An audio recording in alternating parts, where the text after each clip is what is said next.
Welcome back to my channel Excel 101। मैं हूं रिजवान रजाक और आप सबको मेरा सलाम। आज हम बात करेंगे एक बहुत पावरफुल और टाइम सेविंग फीचर के बारे में जिसका नाम है गो टू। नॉर्मली हम एक्सेल में डाटा स्क्रॉल करके सर्च करते रहते हैं, लेकिन गो टू की मदद से हम specific sales, values, formulas, errors, blanks, data validation और बहुत सारे हिडन डाटा पॉइंट्स को सिर्फ एक क्लिक में फाइंड कर सकते हैं। दोस्तों याद रखिएगा, ये feature specially large data reports, dashboard और डाटा क्लीनिंग के वक्त बहुत ज्यादा हेल्प करता है। अगर आप अपना काम 10x फास्ट करना चाहते हैं तो ये फीचर आपके लिए गेम चेंजर होगा। तो चलिए स्टार्ट करते हैं और देखते हैं कि गो टू स्पेशल हमारी प्रोडक्टिविटी को कैसे नेक्स्ट लेवल पर ले जाता है। गो टू फीचर की तरफ बढ़ने के लिए मैं आपको बता दूं कि ये हमें मिलेगा होम टैब में फाइंड एंड सिलेक्ट वाले डायलॉग बॉक्स में। जब हम जाएंगे तो हमें गो टू और गो टू स्पेशल मिलेगा। और इसकी शॉर्टकट की भी मैं आपको बता देता हूं। गो टू के लिए हमें जाना है, कंट्रोल जी प्रेस करेंगे तो हम गो टू में जा सकते हैं। और नीचे आपको एक और ऑप्शन नजर आ रहा होगा, गो टू स्पेशल। ये भी वही डायलॉग बॉक्स है, लेकिन ये गो टू के तमाम ऑप्शन हमारे पास ओपन कर देगा कि अगर हम अपनी शीट में कमेंट्स देखना चाहते हैं, अगर हम फॉर्मूला सेल देखना चाहते हैं, अगर हम ब्लैंक सेल देखना चाहते हैं, अगर हम डेटा वैलिडेशन वाले सेल देखना चाहते हैं, तो हम इसकी मदद से देख सकते हैं। तो चलिए स्टार्ट करते हैं। जैसे कि मेरे पास एक ब्लैंक शीट है और गो टू का पहला मैं यूज आपको बता दूं। कंट्रोल जी प्रेस करेंगे तो हमारे पास गो टू का डायलॉग बॉक्स आ जाएगा। और इसके अलावा अगर हम F5 प्रेस करेंगे तब भी हमारे पास गो टू का डायलॉग बॉक्स आ जाएगा। गो टू का डायलॉग बॉक्स कुछ इस तरह से है। सबसे पहला यूज इसका ये है कि गो टू को हम रेफरेंस के लिए यूज कर सकते हैं। फॉर एग्जांपल यहाँ पे हम हैं अभी A1 में और हमने जाना है A100 सेल में, यानी कि A100 सेल में हम जाना चाहते हैं। तो स्क्रॉल करने की बजाय रेफरेंस में जस्ट हम A100 लिखेंगे, ओके क्लिक करेंगे तो हम A100 सेल में पहुंच जाएंगे। इसी तरह ही अगर आप एक से ज्यादा सेल्स एक ही दफा सिलेक्ट करना चाहते हैं तो उसके लिए फिर आप कंट्रोल जी सिलेक्ट कीजिए। उसके बाद आपने लिखना है A1, C3, F5। ये मैंने अपनी तरफ से ही कुछ सेल्स के रेफरेंस दे दिए हैं। ओके क्लिक करूंगा तो ये तीनों सेल्स मेरे पास सिलेक्ट होके आ जाएंगे दोस्तों। और अगर आप सेल्स की बजाय कोई रेंज सेलेक्ट करना चाहते हैं तो वो भी आप कर सकते हैं, यानी कि हम लिखेंगे A12T1। ओके क्लिक करेंगे तो ये पूरी रेंज को सिलेक्ट कर देगा जस्ट एक ही क्लिक के साथ। रैंडम सेल सेलेक्ट करना हो, कोई भी सेल्स में आप जाना चाहते हो, रेंज को सिलेक्ट करना हो, तो आप इसका गो टू का पहला ऑप्शन सिलेक्ट कर सकते हैं। अब बात करते हैं गो टू के स्पेशल ऑप्शंस के लिए। कंट्रोल जी को क्लिक किया और यहाँ पे हमारे पास एक डायलॉग बॉक्स खुलता है जिसमें बहुत सारे ऑप्शंस हैं और ये आपका बहुत सा टाइम सेव कर सकता है। पहले हम बात करेंगे कि अगर हमारे डाटा में कॉमेंट्स हों तो वो सेल्स हम कैसे सिलेक्ट कर सकते हैं। उसके लिए मैं वो उस एग्जांपल को ओपन करता हूं। जैसे कि मेरे पास एक ये शीट है, इस टेबल को मैंने सिलेक्ट किया और मैं देखना चाहता हूं और मैं सिलेक्ट करना चाहता हूं जस्ट वो सेल्स जिसमें कमेंट हो। वैसे तो अगर मैं एक एक करके करूंगा तो बहुत ज्यादा टाइम मेरा वेस्ट हो जाएगा। अगर हम गो टू से करेंगे तो कंट्रोल जी क्लिक करेंगे, स्पेशल में जाएंगे। स्पेशल में जाने के बाद हम पहला ऑप्शन कमेंट को चेक कर देंगे। जैसे ही ब्लू निशान आपको ये नजर आएगा, इसका मतलब है कि हमने ये ऑप्शन सिलेक्ट कर लिया है। ओके क्लिक करेंगे तो जिस जिस सेल में कमेंट है दोस्तों, वो सेल्स आपके पास सिलेक्ट हो जाएंगे। उसके बाद मेरे पास एक एग्जाम्पल है जिसमें नेम्स दिए गए हैं, मार्क्स है और स्टूडेंट्स के स्टेटस दिए गए हैं। अब नेक्स्ट ऑप्शन के लिए बढ़ते हैं फिर स्पेशल में। और अगर हम देखना चाहते हैं कि हमारे इस सिलेक्टेड सेल में कांस्टेंट वैल्यू कौन सी है और कांस्टेंट कौन सी वैल्यू होती है जो हम खुद लिख रहे हैं, उसमें नंबर है, टेक्स्ट है, लॉजिकल है, एरर्स है। तो अगर हम इसमें सारे सेलेक्ट करना चाहते हैं कांस्टेंट, तो ओके क्लिक करेंगे तो जो कांस्टेंट वैल्यूज होगी, यानी कि जो हमने खुद से लिखी हुई होंगी, वो हमारे पास आ जाएंगी। जिसमें कोई फॉर्मूला अप्लाई नहीं हुआ होगा वो आ जाएगा। और अगर हम चाहते हैं कि यही मैंने कांस्टेंट को ही ओपन करना है लेकिन जस्ट नंबर्स मुझे पता चले कि कौन कौन से मेरे इस टेबल में नंबर्स हैं, तो वो नंबर्स को सिलेक्ट कर देगा। उसके बाद एक और ऑप्शन है कि अगर हम चाहते हैं कि गो टू में हमें कांस्टेंट वैल्यूज का टेक्स्ट वैल्यूज नजर आए, जस्ट टेक्स्ट जो हमने लिखा हुआ है वो नजर आए, यानी कि वो सेल सिलेक्ट हो जाए। ओके क्लिक करेंगे तो हमारे पास जो हमने कांस्टेंट टेक्स्ट लिखे हुए हैं वो आ जाएंगे। ठीक हो गया दोस्तों। उसके बाद फिर कंट्रोल जी सेलेक्ट करते हैं और नेक्स्ट ऑप्शन की हम बात करते हैं कि अगर हमने यहाँ पे फॉर्मूलाज चेक करने हो कि हमारे डाटा में कौन कौन से फॉर्मूलाज किस किस सेल में फॉर्मूला अप्लाई किया गया है, number formula, text formula, logical errors, okay click करेंगे। अगर हमारे पास वो डाटा मौजूद ना हो और अगर हम कोई मिस्टेक कर रहे हो तो इस तरह हमारे पास एक डायलॉग बॉक्स आ जाता है। और मैंने मिस्टेक क्या की कि मैंने इस डाटा को सिलेक्ट नहीं किया था। जिस डाटा को आप चेक करना चाहते हैं उस डाटा को हमें सिलेक्ट करना होगा। कंट्रोल जी क्लिक करेंगे तो हम उस डायलॉग बॉक्स में आ जाएंगे जहां पे हमने क्या करना है कि हमने अब फॉर्मूलाज वाले सेल्स को सिलेक्ट करना है। जैसे ही ओके क्लिक करेंगे तो जिस जिस में हमारे पास फॉर्मूला अप्लाई किया गया है वो आ जाएंगे। ये देखिए यहाँ पे लॉजिकल फॉर्मूला है, उसने सेलेक्ट कर दिया। यहाँ पे 40+10 लिखा हुआ है, उसने सेलेक्ट कर दिया। यहाँ पे 85 लिखा हुआ है बट ये फॉर्मूला नहीं है, इसलिए इसने इस सेल को सिलेक्ट नहीं किया था दोस्तों। आगे बढ़ते हैं दोस्तों, रो और कॉलम कि इस एग्जाम्पल को हम देखते हैं। एग्जाम्पल में देखिए दोस्तों, हम फिर कंट्रोल जी को सिलेक्ट करेंगे, गो टू में आ जाएंगे और अब हमारे पास एग्जाम्पल कुछ इस तरह से है। हम देखना चाहते हैं कि इसका ऑप्शन जो रो डिफरेंस है वो हमें क्या बताता है। रो डिफरेंस हमें ये बताता है कि अगर आपके पास कुछ रोज हैं और उसमें सेम डाटा दिया गया है, लेकिन अगर आप देखना चाहते हैं कि किसी रो में डिफरेंस तो नहीं आ रहा, अगर किसी रो में डिफरेंस होगा तो ये उस सेल्स को सिलेक्ट कर देगा। उसके लिए सबसे पहले हमने उन रोज को, उस डाटा को सिलेक्ट करना है। F5 या कंट्रोल जी से आप जा सकते हैं, को क्लिक करना है, स्पेशल में जाना है, रो डिफरेंस में आना है। ओके क्लिक करेंगे तो जो हमारी रोज में डिफरेंस होगा उन सेल्स को सिलेक्ट कर दिया जाएगा। आपके सामने 3 सेल सिलेक्ट हो चुके हैं, तीनों में इन सेल्स का डिफरेंस है। इसी तरह ही अगर आपके पास कुछ कॉलम्स हो और आपने उन कॉलम्स में चेक करना हो डिफरेंस, आप उस रेंज को सिलेक्ट करेंगे, स्पेशल में जाएंगे और कॉलम डिफरेंस को चेक करके ओके करेंगे। कॉलम सेल डिफरेंट होंगे वो सिलेक्ट हो जाएंगे। अब इस एग्जांपल में हम स्पेशल के एक और इंपॉर्टेंट ऑप्शन की बात करें और वो है प्रेसिडेंट्स। प्रेसिडेंट्स क्या होते हैं दोस्तों, यानी कि ये वो बताता है कि अगर आप कोई सेल देखना चाहें कि इस सेल की वैल्यू किस से आ रही है, यानी कि इस सेल की वैल्यू किन सेल्स पे डिपेंड कर रही है, कहां से इसका लिंक है, तो वो हमें बता देता है कि अगर इस सेल की वैल्यू, अभी तो वैसे हमने इंडिपेंडेंट वैल्यू लिख रखी है, कोई फॉर्मूला नहीं है, किसी पे भी ये सेल डिपेंडेंट नहीं है।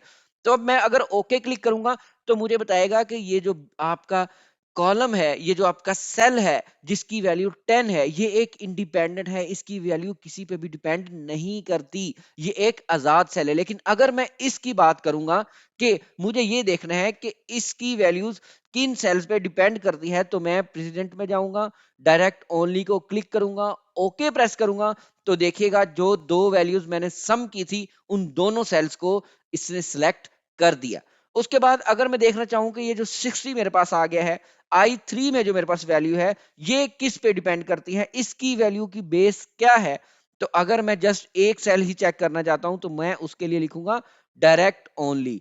लेकिन अगर मैं चाहता हूं कि मुझे पूरा लिंक पता चले, पूरी चेन पता चले कि अगर I3 में 30 की वैल्यू है तो ये 30 भी किस तरह आया, उसकी चेन को भी सिलेक्ट करो, तो ओके क्लिक करके मुझे बता देगा कि तीनों सेल्स को सिलेक्ट करके बता देगा कि इन तीन सेल्स की बदौलत J3 में 60 वैल्यू है। लेकिन अब बात करते हैं डिपेंडेंट्स की। मैंने इस रेंज को सिलेक्ट किया, कंट्रोल जी को सिलेक्ट किया, स्पेशल में आया और डिपेंडेंट्स क्या काम करेगा यहाँ पे मुझे बता देगा कि ये सेल्स डिपेंडेंट है। इसमें हमारा I3 भी फॉर्मूला से आया है, उसके बाद J3 भी किसी के साथ लिंक होकर आया है, उसी तरह K3 भी किसी के साथ लिंक होकर आया है। लेकिन अगर इसकी मैं पूरी चेन देखना चाहूं तो मैं डायरेक्ट ओनली की बजाय ऑल लेवल्स पे सिलेक्ट करके ओके क्लिक करूंगा तो मुझे बता देगा। अब बात करते हैं गो टू के नेक्स्ट ऑप्शन की, वो है लास्ट सेल। लास्ट सेल से क्या मुराद है? लास्ट सेल से मुराद है दोस्तों कि हमें एक्सेल में अगर हमने कोई एंट्री की है, अगर हमने किसी सेल में फॉर्मेटिंग की है, यानी कि इसका मकसद ये है कि आपकी शीट का वो सेल सिलेक्ट कर दे जहां पे हमने लास्ट टाइम वर्किंग की थी। और अब मैं इसको सिलेक्ट करके स्पेशल में जाऊंगा और लास्ट सेल पे जब मैं चेक करूंगा, ओके क्लिक करूंगा, तो मुझे बता देगा कि रिजवान रजाक आपने C4 में लास्ट वैल्यू टाइप की थी। उसके बाद आपने कोई भी फंक्शन अप्लाई नहीं किया, कोई भी फीचर अप्लाई नहीं किया, कोई भी फॉर्मूला अप्लाई नहीं किया, कोई भी एंट्री अप्लाई नहीं की, आपने जो लास्ट सेल यूज किया था वो था C4। आगे बढ़ते हैं। इस एग्जांपल में हम देखते हैं कि अगर हमारे पास डाटा कुछ इस तरह से हो और हम यहाँ पे दो कॉलम्स को अगर हाइड कर दें, कंट्रोल 0 से हम कॉलम को हाइड कर सकते हैं और कंट्रोल 9 से हम रो को हाइड कर सकते हैं। हमने यहाँ पे दो कॉलम्स को हाइड कर दिया है और अब हम यहाँ पे इस पूरी रेंज को सिलेक्ट करेंगे, कंट्रोल जी क्लिक करेंगे और यहाँ पे हम जाएंगे कि जनाब हमें चाहिए जस्ट विजिबल सेल्स। कौन से सेल चाहिए? विजिबल, जो यहाँ पे हमारी शीट में विजिबल है, जस्ट उसको सिलेक्ट कर दो तो ये विजिबल सेल्स को सिलेक्ट करेगा। अब आप इजीली इसको कहीं भी कॉपी और पेस्ट कर सकते हो और इसकी शॉर्टकट की होती है मेरे भाइयों alt and column. Alt and column की जो की है उसको क्लिक करने से भी आप विजिबल सेल्स को सिलेक्ट कर सकते हैं। अब इसी एग्जांपल डाटा में हम एक और ऑप्शन को डिस्कस कर लेते हैं। हमने सारे टेबल को सिलेक्ट किया और कंट्रोल जी क्लिक किया। अगर हमारे पास बहुत बड़ा डाटा हो तो उसमें हमें ब्लैंक सेल्स ढूंढना मुश्किल हो सकता है। हम उस अपनी डाटा रेंज को सिलेक्ट करेंगे, स्पेशल में जाएंगे, जस्ट ब्लैंक्स को क्लिक करेंगे, ओके प्रेस करेंगे तो हमारे पास ब्लैंक सेल एक्टिव हो जाएंगे। अब यहाँ पे हम कोई भी वैल्यू देना चाहें तो F2 क्लिक करेंगे और यहाँ पे लिख देंगे हम n। अगर यहाँ पे हम n लिख देते हैं, कंट्रोल एंटर करेंगे तो हमारे पास तमाम ब्लैंक सेल्स में वैल्यू लिखी जाएगी। जो भी हम एंट्री करना चाहते हैं वो हम कर सकते हैं। ब्लैंक सेल को फिल करने के लिए कंट्रोल जी से हम जाएंगे गो टू में, स्पेशल में, उसके बाद फिर हम ब्लैंक्स के ऑप्शन को सिलेक्ट करेंगे, ओके क्लिक कर देंगे और अगर हमारे पास कोई वैल्यू हम लिखना चाहते हैं तो वो हम लिख सकते हैं। अब गो टू के नेक्स्ट ऑप्शन की हम बात करते हैं दोस्तों, वो है करंट रीजन। अब करंट रीजन के लिए भी हम इसी एग्जाम्पल की मदद लेते हैं कि अगर हमारे पास हम ये देखना चाहें कि जिस सेल को हमने सिलेक्ट किया है उसके आसपास अगर कोई इंट्रीज वाले सेल हैं जिनमें कोई इंट्री हुई हो तो वो अगर हम सिलेक्ट करना चाहें तो ओके क्लिक करेंगे तो ये उसको सिलेक्ट कर देगा। अब यहाँ पे इसने सिलेक्ट नहीं किया क्योंकि मेरे आसपास जो साथ वाला सेल है, जो लेफ्ट सेल है वो भी ब्लैंक है, राइट सेल है वो भी ब्लैंक है, डाउन सेल है वो भी ब्लैंक है, अप सेल है वो भी ब्लैंक है। तो अगर हम चाहते हैं कि हम अपने इस एंट्री वाले एरिया को सिलेक्ट करें तो किसी भी सेल में हम कर्सर रखेंगे, कंट्रोल जी प्रेस करेंगे, स्पेशल में जाएंगे, करंट रीजन पे क्लिक करेंगे, ओके क्लिक करेंगे तो हमारी जहां जहां एंट्री थी, हमारे आसपास के जितने भी फील्ड सेल थे वो सिलेक्ट हो चुके हैं। आगे बढ़ते हैं दोस्तों। अगला गो टू का ऑप्शन बहुत ही इंपॉर्टेंट है। वो ये है कि जैसे कि यहाँ पे मैंने एरे फॉर्मूला अप्लाई किया हुआ है, अगर हम देखना चाहें कि इस एरे की बेस क्या है, इसकी रेंज क्या है, इसका किस एरे के साथ कनेक्शन है, अगर हम वो देखना चाहें, फॉर्मूला तो इस पूरे सेल्स में अप्लाई किया गया है लेकिन मैं किसी भी सेल पे कर्सर रखूंगा, कंट्रोल जी सिलेक्ट करूंगा, स्पेशल में जाऊंगा और करंट एरे को जब सिलेक्ट करके ओके प्रेस करूंगा तो मेरे पास वो बता देगा जनाब कि ये पूरा कॉलम जहां जहां पे आपको मैंने सिलेक्ट करके सेल्स दिए हैं ये एक ही एरे फॉर्मूले का आंसर है। ठीक है दोस्तों, आगे हम बात करते हैं डाटा वैलिडेशन वाले ऑप्शन की कि हमारे पास ये जो डाटा वैलिडेशन है ये क्या है। डाटा वैलिडेशन को हम सिलेक्ट करेंगे, दो ऑप्शन है यहाँ पे, ऑल और सेम। अगर आप अपने सिलेक्टेड सेल्स में ये देखना चाहते हैं कि डाटा वैलिडेशन किन सेल्स में अप्लाई किया गया है तो ये उनको सिलेक्ट कर देगा। जैसे कि पहले मैं इसको टेबल को सिलेक्ट करूंगा, कंट्रोल जी क्लिक करूंगा, स्पेशल में जाऊंगा और जो मेरी सिलेक्टेड रेंज है अगर मैं उसमें देखना चाहता हूं कि डाटा वैलिडेशन कहां पे अप्लाई किया गया है तो जस्ट मैं डाटा वैलिडेशन और ऑल पे क्लिक करूंगा तो मेरे वो तमाम सेल सिलेक्ट हो जाएंगे जहां पे मैंने डाटा वैलिडेशन अप्लाई की हुई है। ना मैंने इस सेल में डाटा वैलिडेशन अप्लाई की ना इस सेल में, जो जहां पे अप्लाई की थी वो मेरे पास सिलेक्ट होके आ गया है। अब मुझे नहीं मालूम कि किन सेल्स में सेम डाटा वैलिडेशन यूज किया गया है। और फॉर एग्जांपल अगर हमारे पास बहुत बड़ा डाटा है और मुझे नहीं मालूम कि कौन से ऐसे सेल्स हैं जिसमें सेम डाटा वैलिडेशन यूज किया गया है तो मैं क्या करूंगा, मैं कॉलम्स को सिलेक्ट कर लूंगा, कंट्रोल जी प्रेस करूंगा, स्पेशल में जाऊंगा, डाटा वैलिडेशन में और सेम पे जब मैं क्लिक करूंगा तो वो बता देगा जनाब ये जो सेल्स आपने सेलेक्ट किए हाँ हाँ इसी में आपने सेम डाटा वैलिडेशन को क्लिक किया हुआ है। दूसरा तरीका ये भी है कि आप पूरी टेबल को सिलेक्ट करें, कंट्रोल जी प्रेस करें, स्पेशल में जाएं, डाटा वैलिडेशन में जाएं, सेम में जाएं और जिन सेल्स में आपने सेम डाटा वैलिडेशन अप्लाई किया हुआ है वो सिलेक्ट हो जाएंगे। ये जो कॉलम सी है यहाँ पे मैंने एक ऑप्शन यूज किया था डाटा वैलिडेशन का और जो बी कॉलम है वहां पे भी मैंने एक ही तरह का डाटा वैलिडेशन का ऑप्शन यूज किया था, इसलिए इसने उसको भी सिलेक्ट कर दिया है दोस्तों। अब आगे बात करते हैं एक और ऑप्शन की और वो है हमारे पास कंडीशनल फॉर्मेटिंग। यहाँ पे मैंने डुप्लीकेट वैल्यूज को हाईलाइट करने वाला डाटा वैलिडेशन अप्लाई किया हुआ है। तो अगर हम ये देखना चाहें तो इसमें भी हम इसको सिलेक्ट करेंगे, जिस तरह हमने डाटा वैलिडेशन को चेक किया था इसी तरह ही हम कंडीशनल फॉर्मेटिंग को भी सिलेक्ट कर सकते हैं। जस्ट हमने क्या करना है, कंडीशनल फॉर्मेटिंग, इसमें भी दो ऑप्शन है उसके बाद, ऑल या सेम। जहां जहां भी कंडीशनल फॉर्मेटिंग अप्लाई है वहां वहां उन सेल को सिलेक्ट कर दो। ओके क्लिक करूंगा तो मेरे पास वो तमाम सेल्स आ जाएंगे जहां पे मैंने कंडीशनल फॉर्मेटिंग अप्लाई की हुई है। और इसी तरह ही अगर आप सेम कंडीशनल फॉर्मेटिंग देखना चाहें तो उसके लिए आपने कंडीशनल फॉर्मेटिंग को सिलेक्ट करना है और वहां पे आपने सिंपल बस कंडीशनल फॉर्मेटिंग सिलेक्ट करने के बाद सेम को क्लिक करेंगे तो वो हमारी सेल्स को सिलेक्ट कर देगा। ये वो गो टू स्पेशल है, इसका आपको सीखना बहुत जरूरी है। और अब हम बात करेंगे गो टू के लास्ट और मोस्ट इंपॉर्टेंट ऑप्शन के बारे में, और वो है ऑब्जेक्टिव।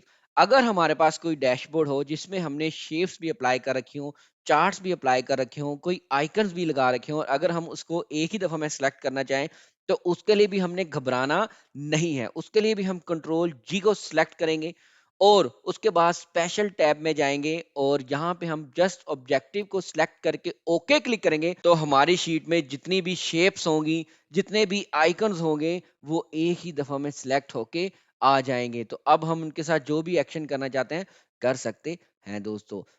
तो ये है एक्सेल का most important feature go to. आप इसको जरूर सीखिए और आप इसकी प्रैक्टिस जरूर कीजिए और अपने डेली टास्क में जरूर यूज कीजिए ताकि आपका टाइम सेव हो सके और आपकी डाटा क्लीनिंग पावर बढ़ सके। उम्मीद करता हूं आपको ये वीडियो पसंद आया होगा। अब हमारी मुलाकात होगी एक नई वीडियो के साथ। तब तक के लिए अपना ख्याल रखिएगा। अल्लाह हाफिज।